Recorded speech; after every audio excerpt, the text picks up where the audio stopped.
अस्सलामुअलैकुम व्यूअर्स, आदाब, खुश आमदीद। एक नए शो के साथ क्रिक बूम विद एहसान कुरैशी के साथ आपकी खिदमत में हस्ब माऊन हाजिर हूँ। लेकिन आपको पता है कि मौसम तब्दील हो चुका है। पूरे मुल्क में सर्दी की लहर दौड़ चुकी है, न सिर्फ पूरे मुल्क में बल्कि भारत में भी, बांग्लादेश में भी काफ़ी सर्द हवाएं चल रही हैं और कहते हैं कि साइबेरिया की हवाएं आती हैं।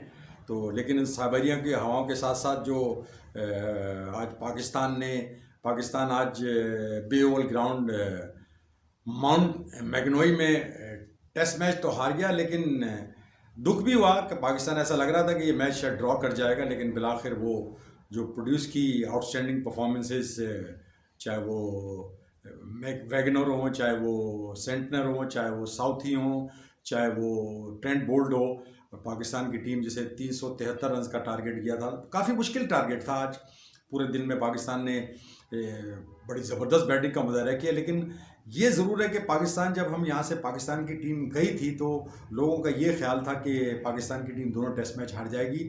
लेकिन दिलचस्प बात यह है कि बाबर आजम के बावजूद हमने ये मैच में फ़ाइट ज़रूर दी है उनको।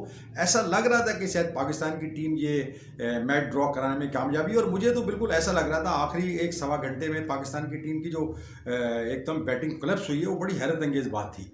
और आज जो मेरा ख्याल है जो बैटिंग की है फवाद आलम ने और मोहम्मद रिजवान ने, जो पाकिस्तान टीम के कप्तान थे एक्टिंग, क्योंकि बाबर आजम इसमें नहीं खेल रहे थे, तो एक जो फाइट दिखाई है ना, 75 में पाकिस्तान के 4 खिलाड़ी आउट हो गए थे और ऐसे लग रहा था कि मेरा ख्याल है चाय के वक्फे से ये मैच पहले ख़त्म हो जाएगा, जो पाकिस्तान की टीम की बैटिंग की रेपुटेशन है।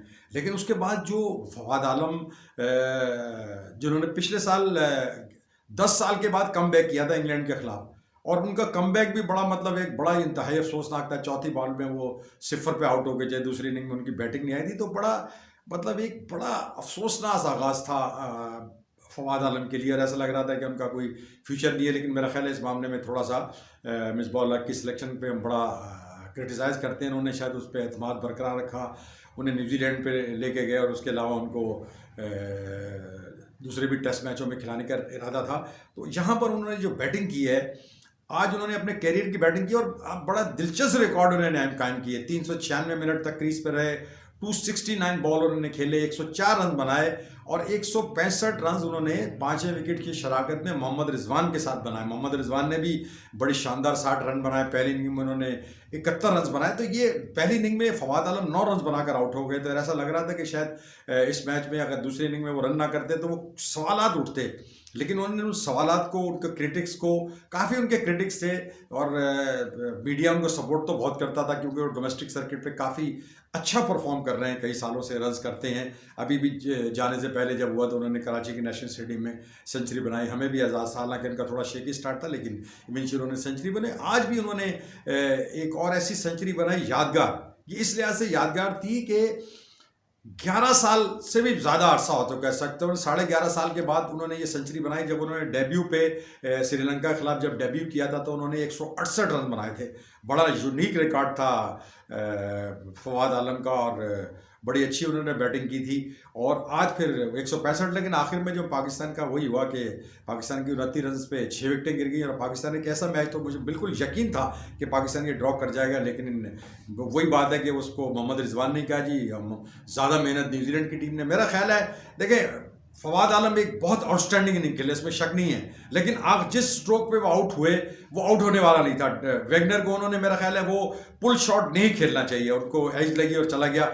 आराम से खेलते रहते और मेरा ख्याल है अगर फवाद आलम ग्राउंड पे खड़े रहते, क्योंकि उनमें ये बड़ा इंड्योरेंस है, रुक के खेलते हैं, जम के खेलते हैं, और उन्होंने बस वो एक ही, मेरा ख्याल है, हो सकता है मौलिक गलती की, जिसकी वजह से पाकिस्तान टीम का वो जो कोलैप्स हुआ। उसके बाद पहले तो रिजवान आउट हो गए, रिजवान जाते उनको काफ़ी समझा भी रहते, मेरा ख्याल हो सकता है बता रहे हो कि यार आराम से खेलना, जल्दबाजी नहीं करना, क्योंकि पाकिस्तान की टीम कभी भी इस मैच में विनिंग पोजीशन में नहीं थी। बहरहाल पाकिस्तान ये मैच हार गया, लेकिन बहरहाल थोड़ा सा गुड न्यूज़ था, बाबर आजम नहीं थे, उसके बावजूद हारने की तो यहाँ से खबरें चल ही रही थी। लेकिन थोड़ा सा और अगर फाइट कर लेते और ये ड्रॉ हो जाता तो पाकिस्तान के लिए बहुत एक इनकरेजिंग रिजल्ट होता और थोड़ा जो क्रिटिसिज्म आना था वो भी ना आता। लेकिन वही बात हुआ कि पाकिस्तान 1-0 डाउन हो गया और ये जो जीत न्यूजीलैंड ने हासिल की, उसको ICC टेस्ट चैंपियनशिप की जो उसमें है वो उनको उनके सरफहरिस्त कर दिया। लेकिन देखें, आपसे दरख्वास्त है, मैं बिल्कुल ही भूल गया, क्योंकि जब आपसे बातें होती है तो हम बिल्कुल भूल जाते हैं। तो हमारी आपसे दरख्वास्त है कि आप हमारे YouTube चैनल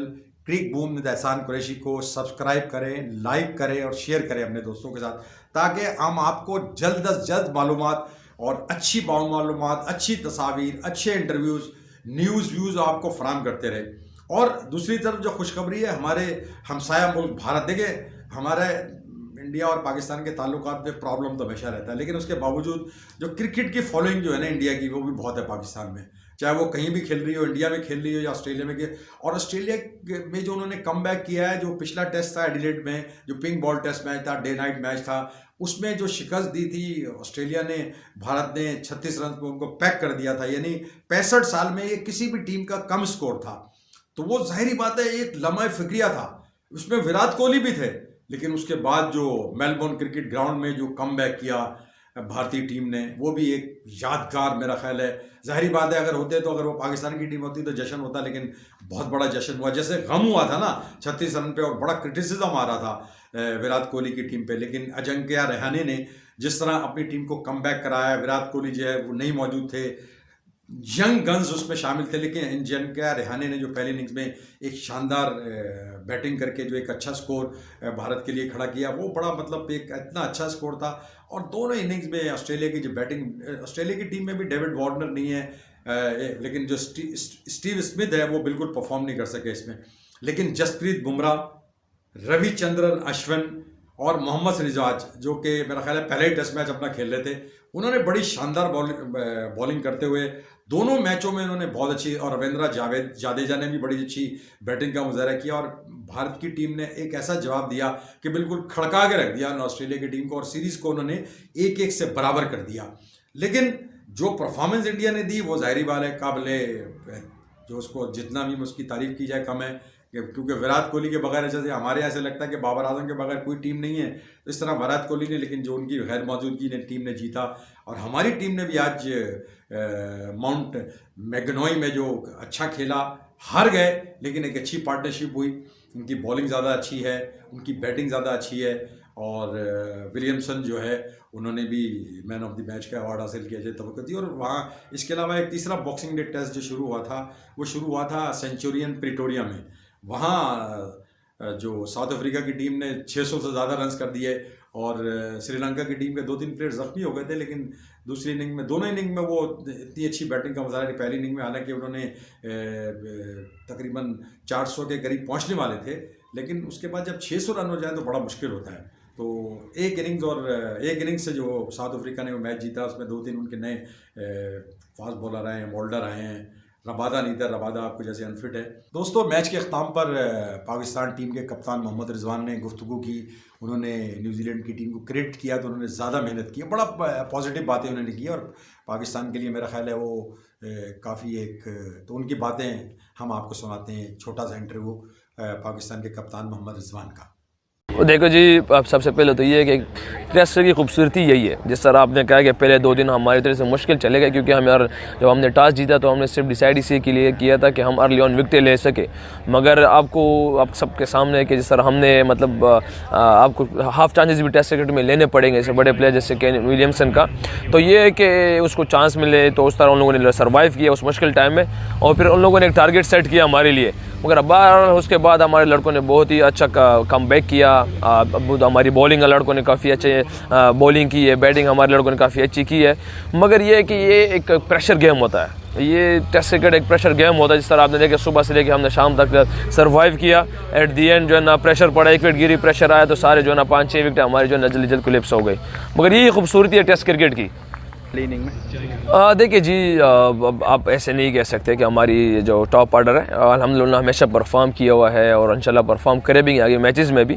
थोड़ी सी कंडीशन मुश्किल होती है, मगर मेरे ख्याल से नया बॉल जो ओपनर का काम ये होता है कि सी ऑफ करे और परफॉर्म करे, फिर लंबा से लंबा स्कोर करे। मगर बहरहाल ये कोई ज़रूरी नहीं है। शायद यही है कि हमारी मेहनत में थोड़ी सी कमी हो, इस वजह से हमें थोड़ी मुश्किल का सामना पेश करना पड़ रहा है।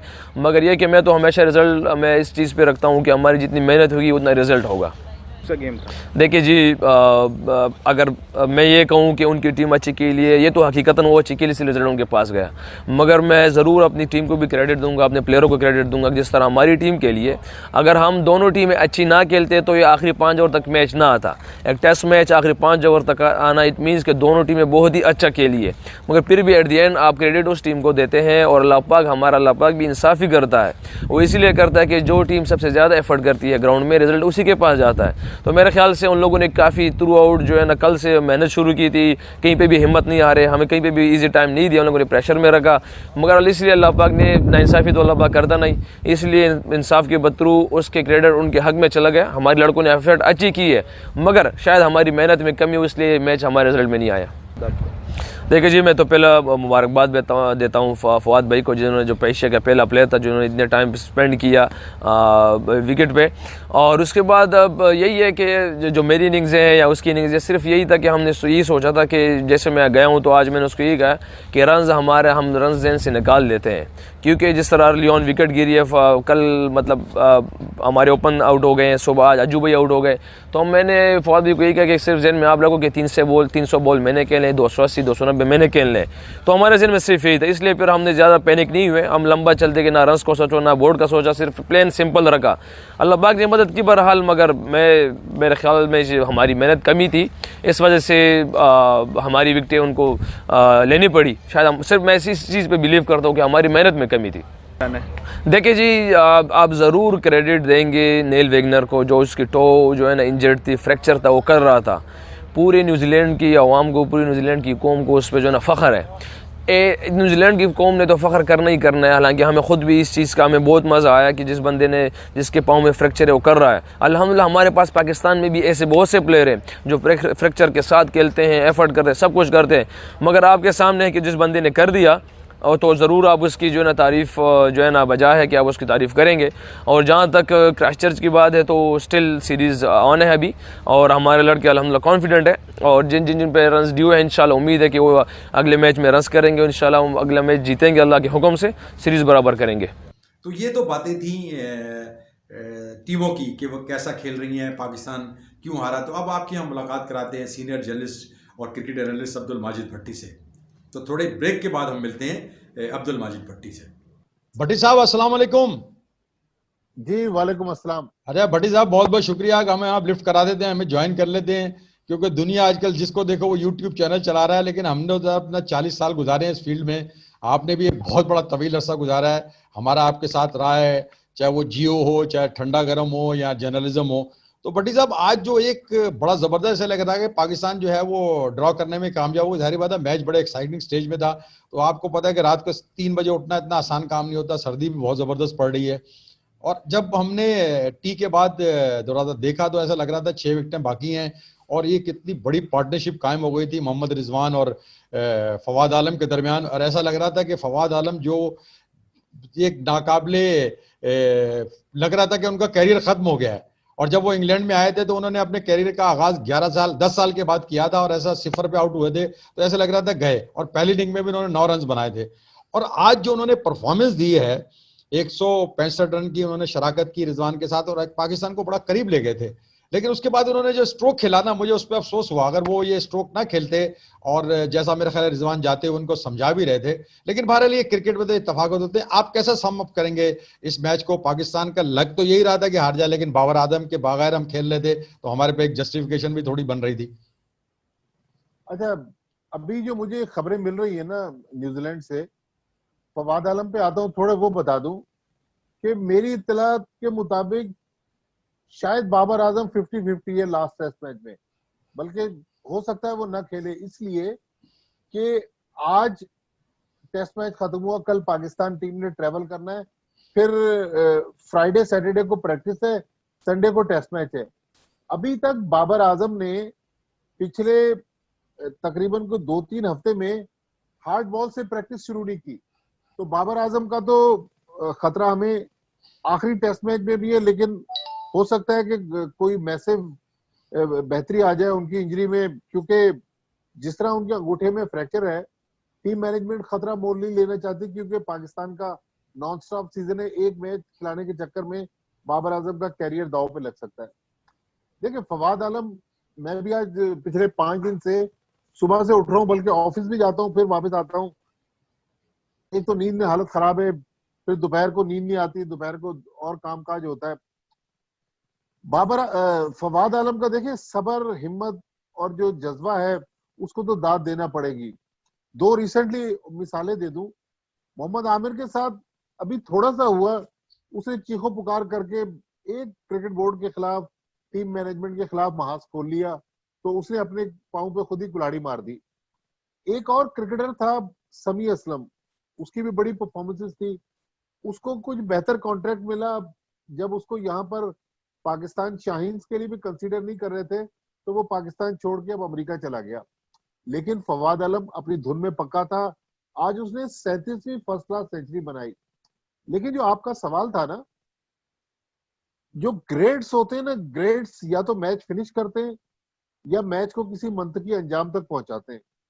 अगर फवाद आलम आज इस मैच को फिनिश कर देता तो मेरे ख्याल में हीरो बन जाता। जितनी उसको दादो तहसीन सोशल मीडिया पर मिल रही है, मजीद मिलती। लेकिन अनफॉर्चुनेटली फवाद आलम जज्बाती होकर उसने बहुत ही रैश शॉट खेला, जिसमें उसने विकेट थ्रो कर दी। तो बहरहाल जो जिस तरह उनको उनके साथ ट्रीटमेंट किया गया, अब देखें ना, पाकिस्तान को मैंने और आपने पाकिस्तान की क्रिकेट को नुकसान नहीं पहुंचाया। पाकिस्तान की क्रिकेट को किसने नुकसान पहुंचाया? क्रिकेटर्स ने। चाहे वो चीफ सिलेक्टर हो, चाहे वो कोचेज हो, चाहे वो क्रिकेट बोर्ड में भी बहुत सारे क्रिकेटर्स हैं। तो अगर आज फवाद आलम को हम टेस्ट केस बना लें, तो मेरे ख्याल में पाकिस्तान क्रिकेट के लिए एक बहुत बड़ा नुकसान कि पिछले 10 साढ़े 10 साल से, बल्कि अगर आज का भी दिन मिला लें तो तकरीबन कहते हैं कि 11.5 साल का अरसा है जिसमें फवाद आलम ने स्ट्रगल किया। फवाद आलम में पाकिस्तान टीम से बाहर रखा गया। अब इसमें इफ एंड बट्स बहुत से हैं, लेकिन आज चूंकि फवाद आलम का दिन था, तो अगर हम उसके बारे में कुछ कहेंगे, लेकिन क्योंकि फवाद आलम का केस मैंने भी लड़ा है, मेरा ये पॉइंट था कि अगर किसी में सलाहियत है तो उसको ग्राउंड में मौका दे। कोई कहता था कि उसका स्टांस चेंज नहीं है। मुझे आप एक बार याद आ गए, वो याद है चंदर पॉल और उसकी बीवी सफर कर रहे थे हमारे साथ एक जहाज में। तो फवाद आलम, जब भी मैं देखता मुझे वो चंदर पॉल का सीन याद आ जाता है। बिल्कुल चंदर सही बात। पॉल को भी लोग कहते थे कि चंदर पॉल जो है ये तो बेकार क्रिकेटर है, लेकिन उसके बेल्ट पर मेरे ख्याल 7-8 हजार रन है। नहीं, 10,000 से ज्यादा है भट्टी साहब, और 176 टेस्ट दस मैच हजार खेले से उसने। ओके। तो बहरहाल फवाद आलम, मैं जहां, आपको याद है आप भी वहां करीब ही रहते थे, जौहर मोड़ पे कराची में। तो फवाद आलम तो लोअर मिडिल क्लास फैमिली से ताल्लुक रखता था। अल्लाह ताला ने उसका हाथ पकड़ा। देखे, पाकिस्तान के लिए 3 T20 वर्ल्ड कप का वो पार्ट था। 2009 की जो वर्ल्ड कप विनिंग टीम थी T20 की, उसका भी पार्ट था। लेकिन आज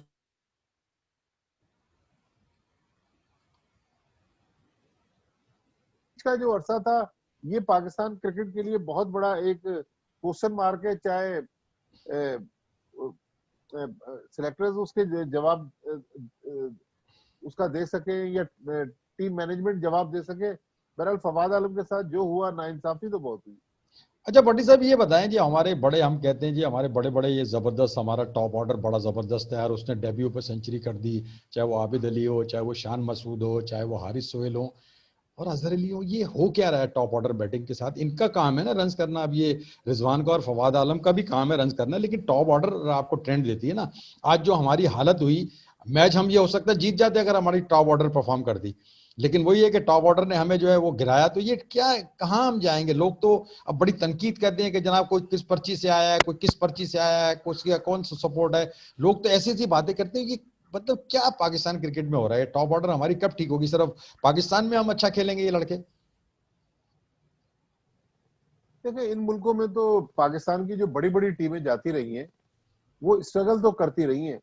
बल्कि आज के दिन की मुनासिबत से आपको एक इंटरेस्टिंग आदाद शुमार बताऊं कि पिछले 18 टेस्ट मैचों में न्यूजीलैंड में एशिया की कोई टीम टेस्ट मैच नहीं जीती जिसमें इंडिया, पाकिस्तान, श्रीलंका, बांग्लादेश, चारों टीमें 10 साल में 18 टेस्ट मैच खेले। इन चारों टीमों ने मिलकर कोई टेस्ट मैच नहीं जीत सकी। आखिरी जो टीम थी जिसने न्यूजीलैंड को न्यूजीलैंड में मारा, वो मिसबाह उल हक की टीम थी 11 की सीरीज में पाकिस्तान ने आखिरी बार न्यूजीलैंड को न्यूजीलैंड में हराया, उसके अलावा न्यूजीलैंड की टीम नहीं हारी तो न्यूजीलैंड की टीम।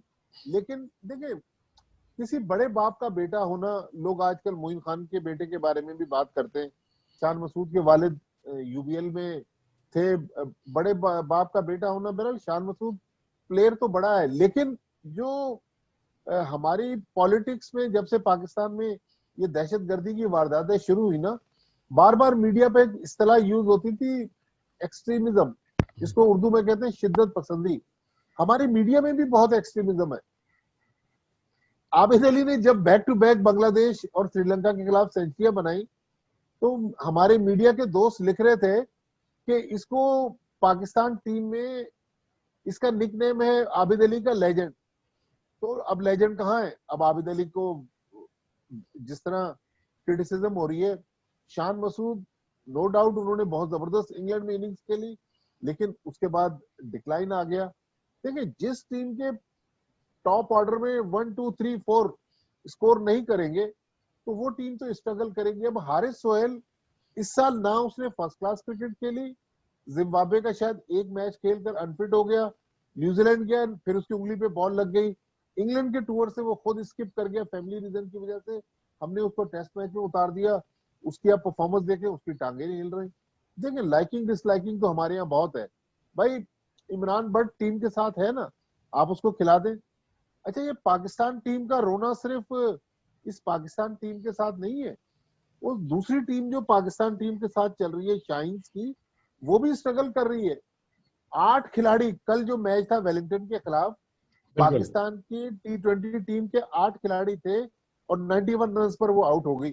खुशदिल शाह, जिसको हम कहते थे कि हमें एक और अजहर महमूद का जो सिस्टम है उसमें तो सवाल उठ ही रहा है, लेकिन अब जो क्रिकेटर्स हैं इन पे बहुत बड़ा क्वेश्चन मार्क है।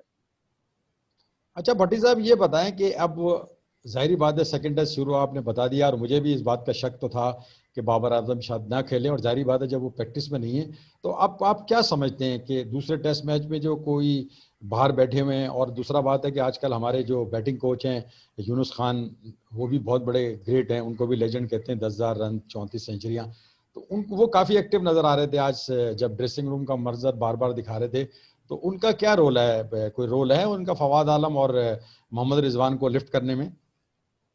देखिए एहसान, नो डाउट यूनुस खान मेहनती है, मेहनत करते होंगे, लेकिन अगर एक बच्चे ने पढ़ना नहीं है, मैंने नहीं पढ़ना, मेरे माँ बाप मुझे ऑक्सफोर्ड यूनिवर्सिटी भेज दें तो मैं वहां अयाशी करके घूम फिर के आ जाऊंगा।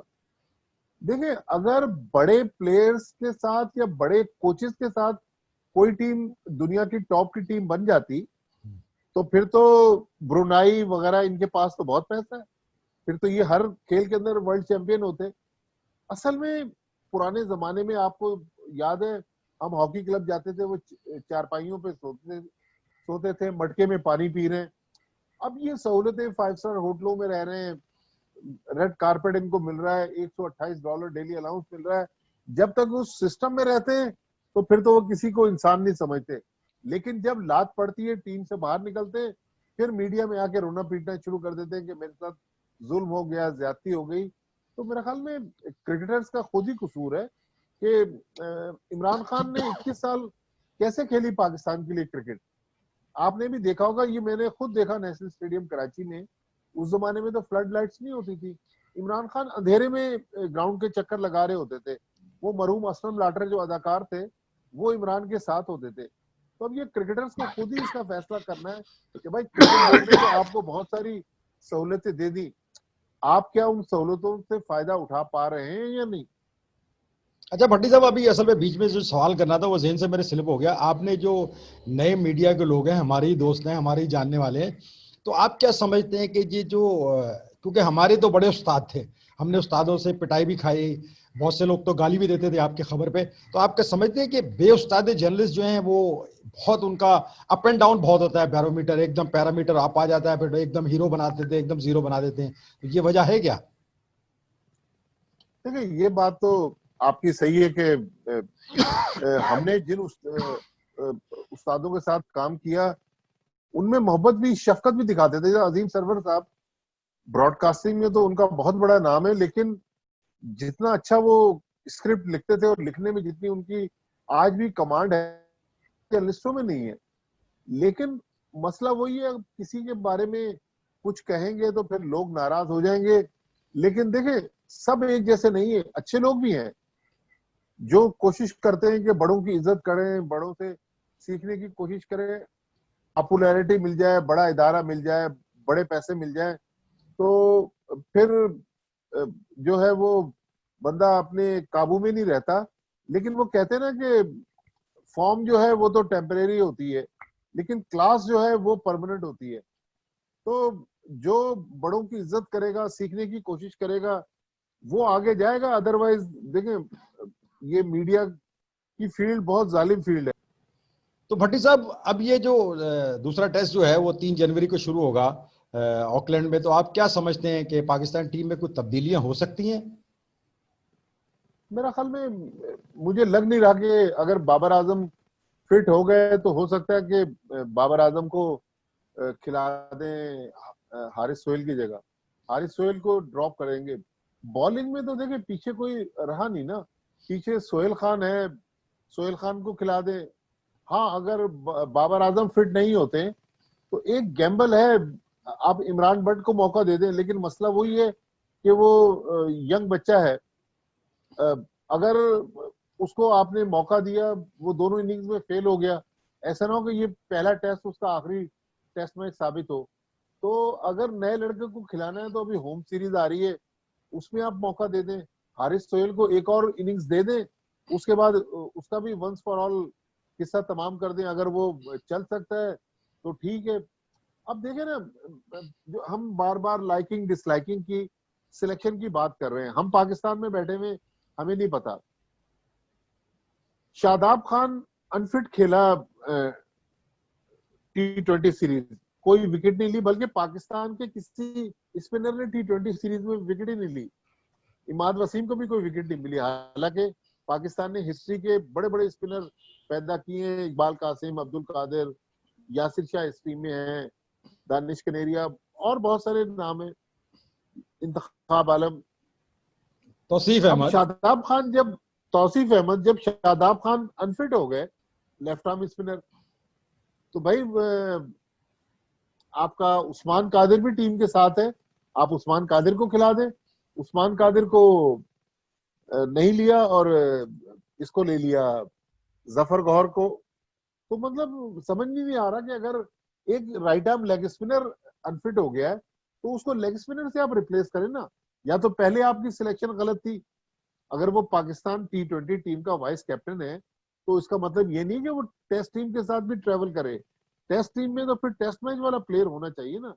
तो ये इस किस्म के जो फैसले करते हैं, उससे मुझे थोड़ा सा होता है कि यार, अब देखे ना, उस्मान कादिर जिम्बाब्वे की होम सीरीज में मैन ऑफ द सीरीज था, लेकिन यहाँ पर ना T20 मैच खेले, इवन टेस्ट मैच में भाई राइट आर्म लेग स्पिनर असल तो टेस्ट मैच का बॉलर होता है, तो उसको टेस्ट टीम के साथ भी रखने से गुरेज किया।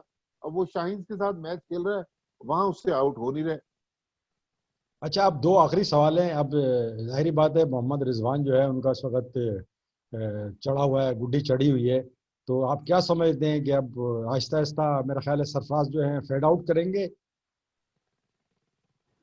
देखिए, हतमी चीज तो कोई भी नहीं है पाकिस्तान क्रिकेट में। यू नेवर नो कि अगले टेस्ट मैच से पहले के रिजवान अनफिट हो गए, सरफराज फिर वापस आ जाए। लेकिन सरफराज के लिए मुश्किल तो है। अब सरफराज को पाकिस्तान, क्योंकि रिजवान सुपर फिट प्लेयर है, और मेरा ख्याल में इस मिसबाउल हक के 1.25 साल 1.5 साल के दौर में अगर कोई पॉजिटिव चीज है तो मोहम्मद रिजवान है। उन्होंने सरफराज को एक सेट टीम से बाहर किया। हम कहते थे वो T20 का प्लेयर नहीं है। T20 टीम में पाकिस्तान ने जो एक T20 जीता वो मोहम्मद रिजवान की वजह से जीता। लेकिन कुरैशी साहब, जो एक इंटरेस्टिंग सिनेरियो है इस पूरी पाकिस्तान टीम में, क्रिकेट को हम कहते हैं कि ये क्रिकेट टीम गेम है, लेकिन इस पूरी जो पाकिस्तान टीम है, ये अगर कोई मैच जीत रही है तो इंडिविजुअल परफॉर्मेंसेस में जीत रही है। मोहम्मद रिजवान ने वो मैच जितवाया। आज अगर पाकिस्तान कहीं पहुंचा इस टेस्ट मैच में, तो मोहम्मद रिजवान के अलावा फवाद आलम की परफॉर्मेंस थी। बाकी आप देखें, किसी ने 0 बनाया, किसी ने 1 बनाया, किसी ने 25 बनाए, तो वो टीम गेम वाली चीज नजर नहीं आ रही। फिर हमने वकार यूनुस जैसे बड़े बॉलर को पाकिस्तान टीम का बॉलिंग कोच बनाया, और अनफॉर्चुनेटली पाकिस्तान की बॉलिंग की जितनी बड़ी लेगेसी थी, आज पाकिस्तान की बॉलिंग आप देखिए स्ट्रगल कर रही है। अच्छा, यही में सवाल आ रहा है अब, जो उनके बारे में आ रहा था, आपको ही पता होगा कि वकार यूनुस साहब अचानक जो है वो छोड़ के आ रहे हैं, मतलब 8-10 दिन और रह लेते हैं, उनको फैमिली की याद आ रही है। तो आपका इसके बारे में क्या टेक है कि मतलब वकार यूनुस को टीम को मंझधार में बीच में छोड़ के आना चाहिए? अच्छा, वकार यूनुस की जो फैमिली है वो सिडनी में रहती है, तो अगर वकार यूनुस को जाना था तो बीच में चले जाते, यहां से पाकिस्तान चले जाते। अब देखें, इसमें कोई कॉन्स्पेरेसी थ्योरी नहीं है। वकार के वालिद का भी 2-3 महीने पहले इंतकाल हुआ था, लेकिन अब सिडनी से वकार की टीम चली, वकार की फैमिली चली गई लाहौर, और कल वकार यूनुस भी ऑकलैंड से लाहौर जा रहे हैं। तो ये समझ में नहीं आई, या तो वकार यूनुस की फैमिली यहाँ आ जाती। हो सकता है कि वहां पे, आपको ज्यादा ऑस्ट्रेलिया का पता है कि वेकेशंस वगैरह हो, बच्चे छुट्टियों पे रहो, लेकिन बहरहाल देखिए, कोचेस का होना ना होना को बहुत ज्यादा इम्पैक्ट तो नहीं डालता, लेकिन आजकल ये भी शशके हैं कि भाई कोच को टीम के साथ रखा जा रहा है, बड़े बड़े कोचेस जो हैं वो टीम के साथ हैं। अब पाकिस्तान के 35 प्लेयर्स के साथ 20 मेंबर स्टाफ भी चल रहा है, 2 मैस्योर हैं पाकिस्तान टीम के साथ। और बल्कि मैंने उस दिन देखा, टीवी पे ही सीन देखा, वो मलंग जो पाकिस्तान टीम का मसाजर है, वो अपने कंधे दबा रहा था बैठा हुआ, मुझे T20 मैच चल रहा था। ये बड़ा तो मैंने इंटरेस्टिंग आपने बताया है, बड़ी इंटरेस्टिंग बात मैंने है।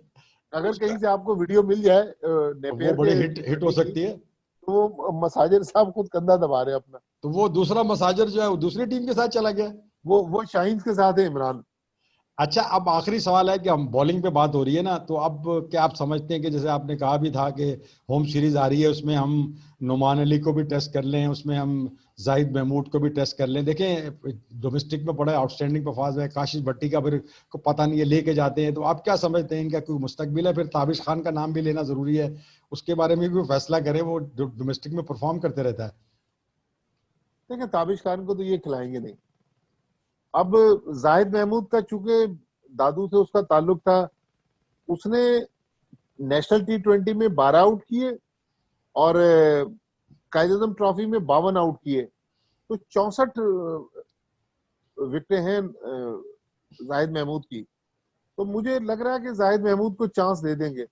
और आप देखें कि यासिर शाह कोई अभी, या तो पिचेस उसके मतलब की नहीं है, मेरे ख्याल में अगर 2 लेग स्पिनर खिला दें, मसला वही है कि अब ये साउथ अफ्रीका की टीम भी हल्की टीम नहीं है ना।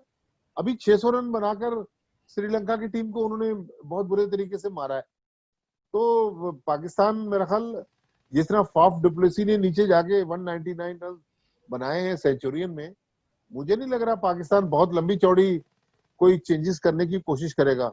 मेरा ख्याल में अगर बहुत ज्यादा होगा तो जाहिद महमूद को खिला देगा, लेकिन अब असल जो टेस्ट है ना, वो टेस्ट होगा मोहम्मद वसीम का। हालांकि 2 वसीम पहले भी पाकिस्तान क्रिकेट में बहुत ज्यादा एक्टिव हैं। बहुत सारे पाकिस्तान क्रिकेट में फैसले वसीम अकरम की मर्जी से होते हैं। वसीम खान पाकिस्तान के CEO हैं, अब मोहम्मद वसीम, तीसरा वसीम भी पाकिस्तान, ये 3 Ws हो गए, पहले यार 2 एक चौथा Ws भी तो थे। है ना, वकार भी तो है ना। नहीं, वकार तो चले अब हाँ, वो नाम उस वसीम है लेकिन डब्ल्यूज तो है ना वो भी। Ws, लेकिन फैसला साजी में ये 3 वसीम शामिल है।